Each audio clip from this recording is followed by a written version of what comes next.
ఈ రాశి వారి ఉద్యోగ విశేషాలను తెలుసుకుందాము.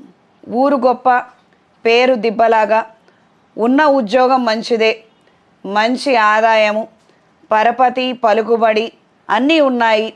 కానీ కొంతమంది వేధింపులు, సమస్యలు సృష్టించడము కూడా ఉన్నాయి. తట్టుకోలేకపోతారు. ఉద్యోగం మారాలన్న ఆలోచనలు ఏర్పడతాయి.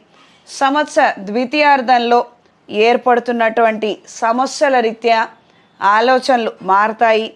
ఉద్యోగం లేని వారికి, కొత్త ఉద్యోగాల కోసం ప్రయత్నం చేసేవారికి కాలం అనుకూలంగా ఉంటుంది.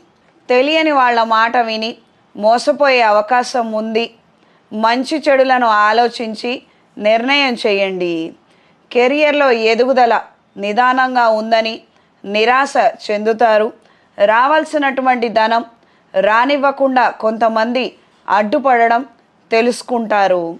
సంవత్సర ద్వితీయార్థంలో మంచి ఫలితాలు ఉంటాయి. కీడు తలపెట్టేవారు తొలగిపోతారు. కొత్త ప్రాజెక్టులు, వ్యక్తిగత అభివృద్ధి రెండూ కలిసి వస్తాయి.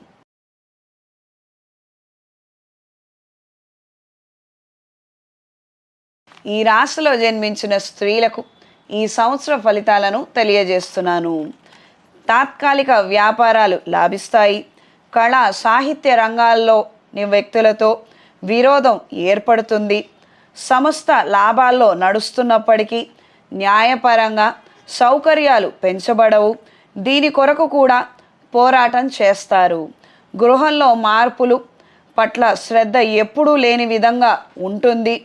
దొంగ స్వామీజీల వలన నష్టపోతారు. జీవితానికి సంబంధించిన ముఖ్య విషయాలలో ఎదుటి వాళ్ళ అభిప్రాయం తెలుసుకోలేరు. ఎక్కువ కాలం వేచి ఉండాలి. మీ వల్ల కాదని గ్రహిస్తారు. అంటే వాళ్ళ ఒపీనియన్ చెప్పరు. మీరు ముందుకెళ్ళాలో, పని మానుకోవాలో, ఏం చేయాలో మీకు తోచదు. అలా అని వదిలేయలేరు. దీనివలన మీరు నష్టపోయే అవకాశం ఉంటుంది. అలా అని వాళ్ళు చెప్పరు.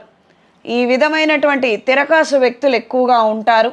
అలా వాళ్ళు ఇప్పటి వరకు వ్యవహరించకపోయినా ఇక ముందు ఆ రకమైనటువంటి ప్రవర్తన ఉండవచ్చు. కొన్ని రుణాలను మాత్రం తీర్చివేస్తారు. కొత్త విద్య నేర్చుకునే అవకాశం ఉంది.